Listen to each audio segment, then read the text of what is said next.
వరంగల్ జిల్లా న్యాయస్థానానికి బెదిరింపు కాల్ వచ్చింది. హనుమకొండ అదాలత్లోని జిల్లా కోర్టుకు గుర్తు తెలియని వ్యక్తి బెదిరింపు కాల్ చేశాడు. వెంటనే పోలీసులు అప్రమత్తమయ్యారు. కోర్టు ఆవరణలో బాంబ్ స్క్వాడ్ సుబేదారి పోలీసులు తనిఖీలు చేస్తున్నారు.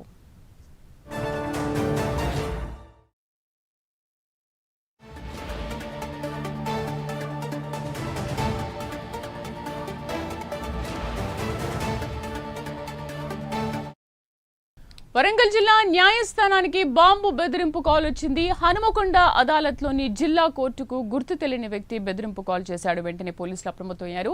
కోర్టు ఆవరణలో బాంబ్ స్క్వాడ్ సుబేదారి పోలీసులు తనిఖీలు చేస్తున్నారు.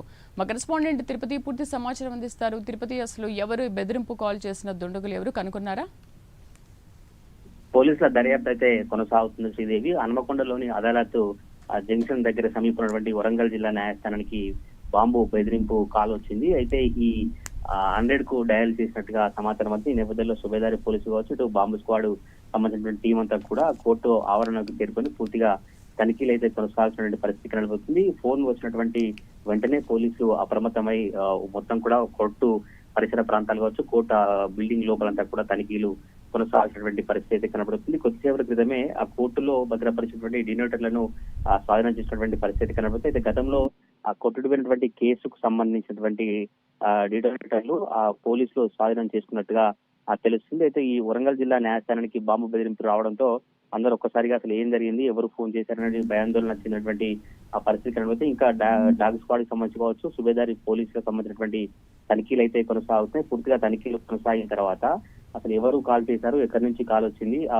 లొకేషన్ ట్రేస్ చేసి ఇప్పటికే పోలీస్ నిఘా వర్గాలు కావచ్చు, ఇటు టెక్నికల్ టీం అంతా కూడా ఆ నెంబర్ ఎక్కడిది, ఎవరు ఫోన్ చేశారు, ఎక్కడి నుంచి ఫోన్ చేశారు అన్నటువంటి విషయాన్ని పూర్తిగా దర్యాప్తు కొనసాగించినటువంటి పరిస్థితి అయితే కనబడుతుంది. ఈ కోర్టు ప్రాంగణంలో 6 డిటోనేటర్స్ ను పోలీసులు స్వాధీనం చేసినట్టు తెలుస్తుంది. అయితే ఈ డిటోనేటర్స్ అన్ని కూడా గతంలో కొట్టుకునే కేసుకు సంబంధించిన ఈ డిటోనేటర్లుగా పోలీసులు చెప్తున్నటువంటి పరిస్థితి అయితే కనబడుతుంది. మరి చూడాలి ఈ బెదిరింపు కాల్ చేసిన వారు ఎవరు, ఎందుకు చేయాల్సినటువంటి అవసరం ఏర్పడుతుంది, పోలీసుల దర్యాప్తులో ఏం తెలుస్తుందో శ్రీదేవి.